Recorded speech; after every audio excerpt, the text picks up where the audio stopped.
The Samsung Galaxy Z Fold 8 feels like a major shift in Samsung's approach to foldables instead of making the regular folds all about productivity.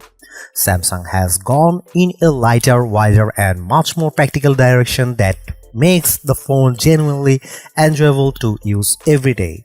There are definitely some compromises here. The camera setup isn't as impressive as what you'd expect at this price. Sustained performance can fall behind the larger Ultra, and battery life could be better for heavy users, but after spending about a week with it, the Galaxy Z Fold 8 is still the Samsung foldable I would personally pick. The Samsung Galaxy Z Fold 8 is finally here, and compared with the Galaxy Z Fold 7, this is a much bigger change than the name might suggest. Samsung has moved away from the tall, narrow cover display and the more productivity-focused shape of the previous folds. Instead, the regular Fold 8 is designed around the things most people actually do with their phones every day: watching videos, browsing social media, texting, gaming, checking maps, and just using the phone normally.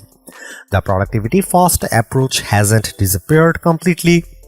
Samsung has essentially moved that idea into the more expensive Galaxy Z Fold 8 Ultra, and honestly, I think Samsung may have made the right call.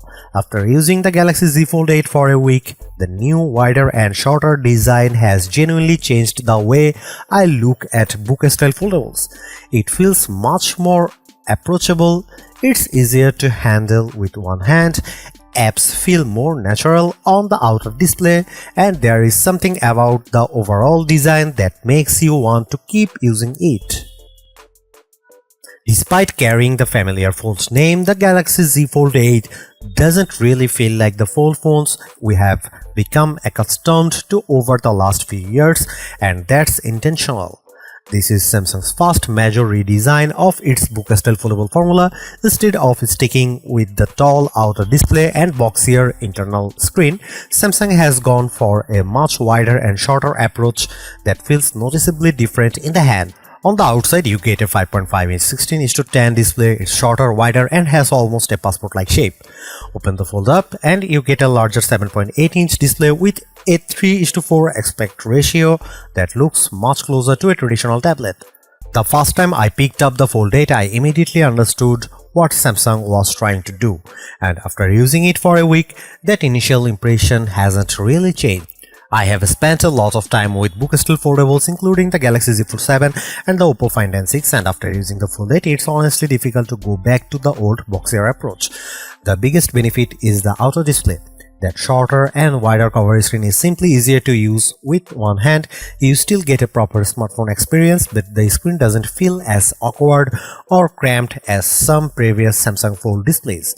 Apps like TikTok and YouTube look good, games work nicely, messaging feels more natural, and because the display is wider, you have more horizontal space available than you did with the Samsung's older Fold cover screens. Then, whenever you need more screen real estate, you just unfold the phone and suddenly you have a 7.8-inch tablet-style display. The overall experience feels like Samsung has taken the versatility of a book-style foldable and mixed it with some of the compactness and convenience of a flip phone, and surprisingly, that combination works really well. The weight also deserves a lot of attention. At only 201 grams, the Galaxy Z Fold 8 is extremely light for a book-style foldable. In fact, it's lighter than Samsung's own Galaxy S26 Ultra, which is pretty crazy when you consider that this phone opens up into a much larger display. And because Samsung is pushing this phone toward movies, social media, gaming and general everyday use, that lower weight actually matters. You are going to be holding this thing for a long periods, and the difference becomes noticeably pretty quickly. The smaller overall footprint also means it fits into a pocket much more comfortably than previous Fold models. It doesn't have that long, tall shape, and it doesn't have the same sense of bulk when you carry it around. The hinge is slightly different from what you get on the Fold 8 Ultra. It isn't quite as flexible, so getting the phone to stay open halfway in a laptop-style position takes a little more effort. But there is a benefit to that. The display opens much more easily with one hand and the phone almost pops up open without triggering much more force. Samsung says that was intentional because the company expects this version to be used differently from the Ultra.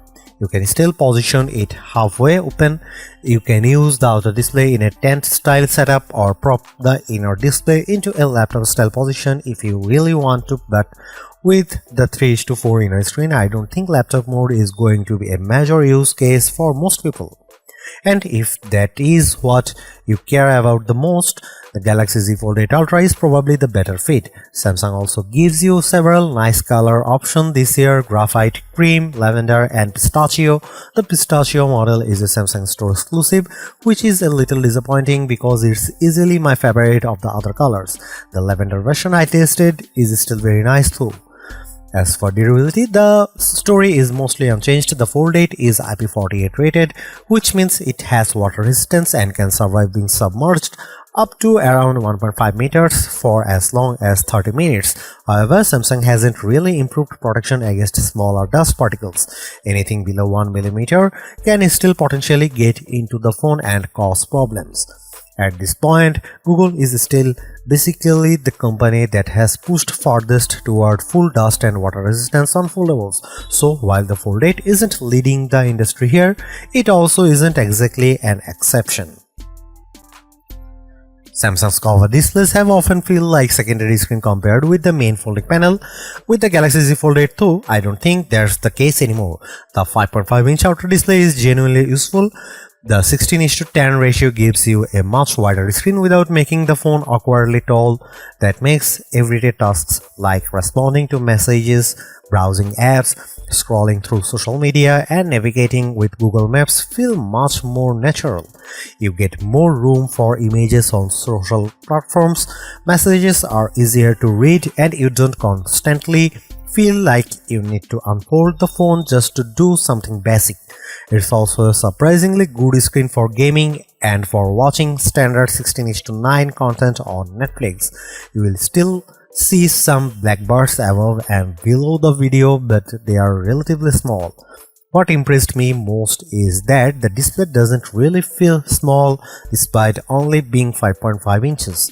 That has historically been one of the biggest issues with fold cover screens, especially Samsung's. They often worked, but they also feel compromised. This one doesn't.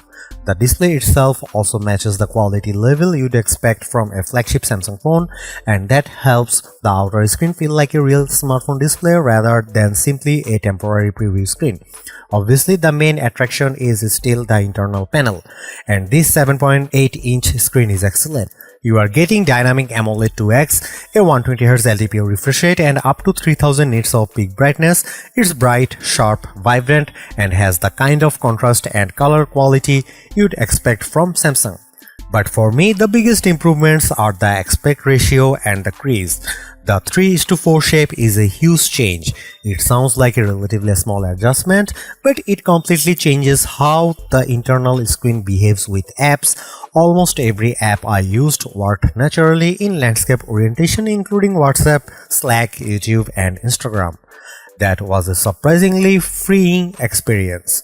With older boxier foldables, there were plenty of situations where I'd open an app and wonder whether it was going to look right on the internal display. Here I just opened the app and used it. No second guessing. The new aspect ratio also works really well for video. Movies tend to fit the display more naturally, so even though you still have black bars, the actual video occupies more of the screen compared with the more unusual shapes on some foldable, including the Z Fold 8 Ultra. Interestingly, I found myself using the internal display in portrait orientation most of the time.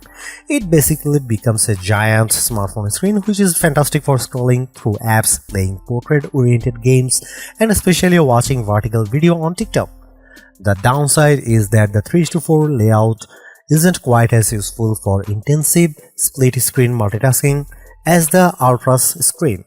That said, I still had no problem casually running two apps side by side for messaging, browsing or basic multitasking, you obviously don't get as much room as you would with the Ultra, but it's still significantly more useful than doing the same thing on a normal phone.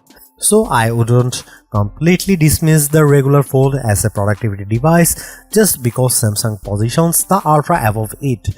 The other major improvements comes from Samsung's new Flex titanium technology. It uses two layers within the folding display to help reduce the visibility of the crease and make the screen feel more solid when you touch it. And yes, I think it works. The internal display feels more rigid than Samsung's previous foldables. There is a less of that soft, plasticky sensation when you press against it, and the anti-reflective coating borrowed from the 26 Ultra also helps reduce some of the plastic-like reflections you normally see.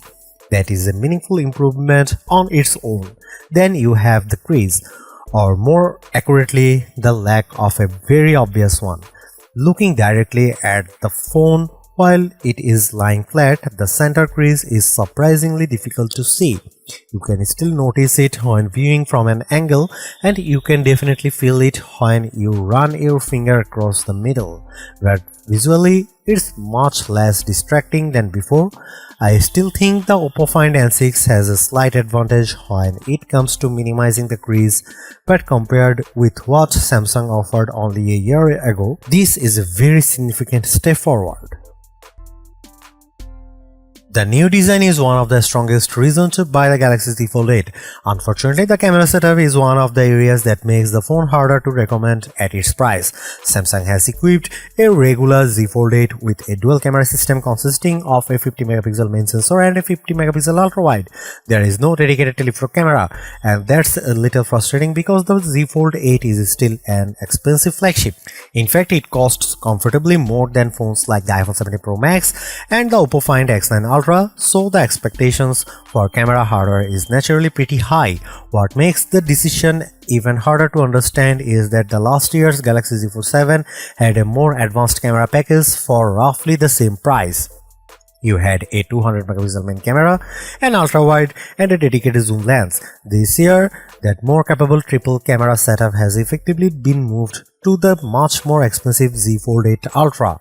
So, with the regular Z Fold 8, Samsung is asking you to settle for a simpler camera setup. The main and ultra-wide cameras are capable and can produce good-looking results in plenty of situations, but the lack of a proper zoom lens becomes obvious once you start moving closer to distant subjects. Samsung could have compensated for that by using the Ultra's higher resolution 200 megapixel sensor and relying on in-sensor cropping for better zoom quality. But that isn't what happened. As a result, zoom performance is one of the weaker parts of the camera experience. Here are some camera samples from the Galaxy Z Fold 8.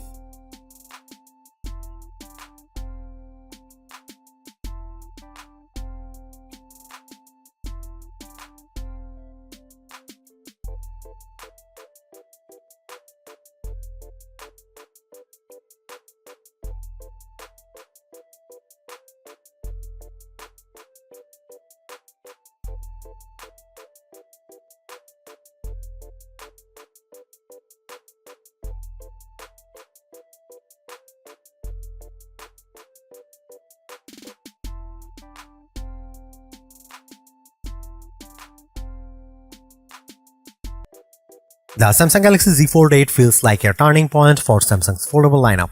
Instead of continuing to push the regular Fold toward an increasingly productivity-heavy design, Samsung has created something that is noticeably lighter, easier to use, and much more natural as an everyday smartphone. And I think that was the right move.